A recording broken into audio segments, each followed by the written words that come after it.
Assalamualaikum warahmatullahi wabarakatuh. Waalaikumsalam warahmatullahi wabarakatuh. Selamat pagi anak-anak, apa kabar kalian semuanya? Ibu baik. Alhamdulillah kalau baik semua. Kalau baik, kameranya tolong dinyalakan ya, biar ibu bisa lihat wajah-wajah kalian yang segar-segar di pagi hari ini. Terima kasih Imer. Walaupun kita masih pembelajaran jarak jauh, kalian harus tetap semangat belajarnya. Katakan Pak Mario Teguh, orang-orang yang berhenti belajar akan menjadi pemilik masa lalu. Sedangkan orang-orang yang masih terus belajar akan menjadi pemilik masa depan. Kita review dulu ya, kita pelajari pada pertemuan sebelumnya.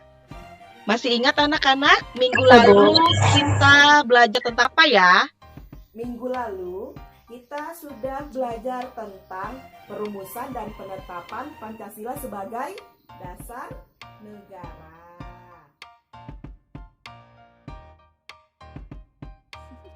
Ada yang tahu di layar kalian ini gambar siapa? Di layar kalian ini adalah gambar Aristoteles, di mana Aristoteles ini yaitu seorang filsuf yang mencetuskan istilah zoopolitikon. Apa sih zoopolitikon? Zoopolitikon yaitu makhluk sosial. Nah, manusia sebagai makhluk sosial selalu membutuhkan orang lain. Artinya manusia itu merupakan makhluk yang selalu berinteraksi dengan sesamanya untuk memenuhi kebutuhannya. Seperti kita di sekolahan atau di rumah, saling memerlukan satu sama lain dalam kehidupan sehari-hari. Iya, norma. Ada yang tahu apa itu norma? Norma apa Imer? Peraturan. Ya, bagus. Tadi sudah ada yang jawab peraturan, kaidah, itu sudah betul sekali, sudah bagus. Nah, pengertian norma ini dibagi menjadi 3. Yang pertama ada secara etimologi. Kalau secara etimologi, kata norma itu berasal dari bahasa Belanda, yaitu norm. Itu norm. Yang artinya patokan, pedoman, atau pokok kaidah. Betul sekali. Yang kedua, pengertian norma secara umum merupakan ketentuan yang mengatur tingkah laku manusia dalam kehidupan sehari-hari agar kehidupannya berjalan dengan damai dan tentram. Selanjutnya, pengertian norma menurut para ahli. Yang pertama ada menurut Kelsen. Kelsen ini berpendapat norma itu sebuah perintah yang tidak personal dan anonim bagi setiap manusia. Berdasarkan pendapat John Mons, norma memiliki pengertian sebagai aturan, pedoman, dan harapan masyarakat yang harus selalu dipatuhi. Ciri-ciri norma itu ada 4. Yang pertama, hasil kesepakatan bersama. Kedua apa? Tertulis dan tidak tertulis. Ya, yang kedua tertulis dan tidak tertulis. Kalau norma tertulis itu bersifat resmi seperti norma hukum. Kalau kita salah sudah ada hukuman-hukuman dan sanksi-sanksi yang. Nah, kalau yang norma tidak tertulis ini bersifatnya tidak resmi seperti norma kesusilaan, norma kesopanan. Nah, yang ketiga apa ciri-ciri norma? Adanya sanksi.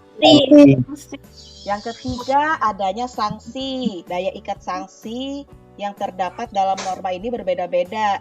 Misalnya kayak norma hukum, sanksinya sudah jelas ada di undang-undang. Yang keempat apa? Bersifat dinamis. Yang keempat bersifat dinamis. Norma selalu berubah menyesuaikan perubahan dalam masyarakat.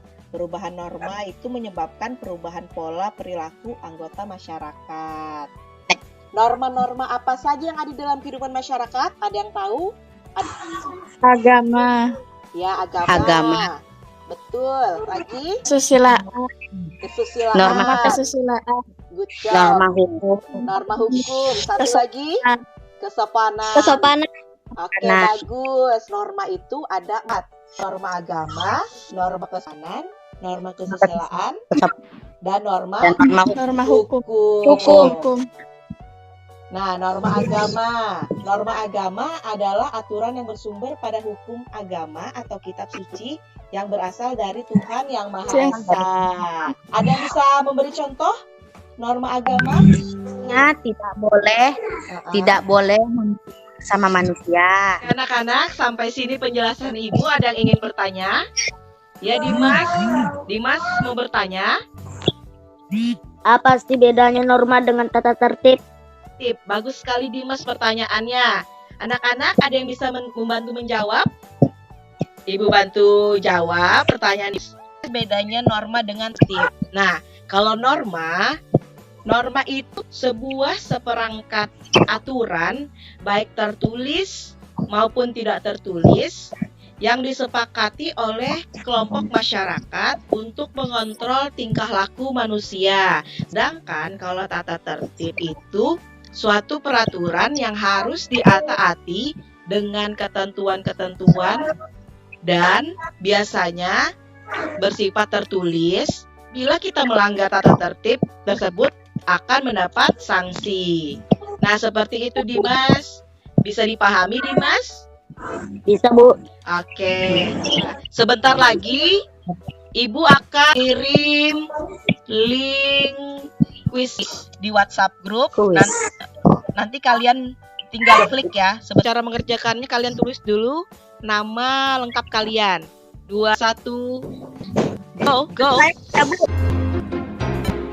Nah, anak-anak, ini dia hasil akhirnya. Gimana, asik kan mengerjakan soal dengan quiz is? Ibu mengharapkan kalian bisa lebih semangat di selanjutnya. Anak-anak, untuk soal uraian, ini nanti link Google Form-nya akan dikirim di WhatsApp group selanjutnya. Baik, sampai sini pertemuan kita. Ada yang bisa membantu Ibu memberi kesimpulan tentang materi yang kita pelajari hari ini? Saya, Bu. Saya, Bu. Ya, Saya, Bu. Tasya? Bu, ada di sebuah tempat, Bu. Ya. Dan harus ditaati semua orang tanpa terkecuali. Ya, betul. Ada lagi yang lain? Tasya bilang kalau norma itu ada di setiap tempat dan harus ditaati oleh semua orang tanpa terkecuali. Bagus sekali Tasya. Kalau begitu Ibu berikan kesimpulan. Betul sekali tadi yang dibilang Tasya, norma itu ada di setiap tempat dan harus ditaati oleh semua orang tanpa terkecuali. Seperti sebuah pepatah mengatakan, di mana bumi dipijak, di situ langit dijunjung. Pepatah dari Sumatera Barat ini mengajarkan kepada setiap manusia agar taat pada hukum yang berlaku. Melalui ketaatan terhadap hukum, pasti akan tercipta ketertiban dan ketentraman dalam kehidupan sehari-hari. Untuk materi di pertemuan selanjutnya, kita akan mempelajari tentang materi penting norma dalam mewujudkan keadilan. Sampai jumpa lagi di pertemuan kita selanjutnya. Akhiri pertemuan kita pada hari ini. Assalamualaikum warahmatullahi wabarakatuh.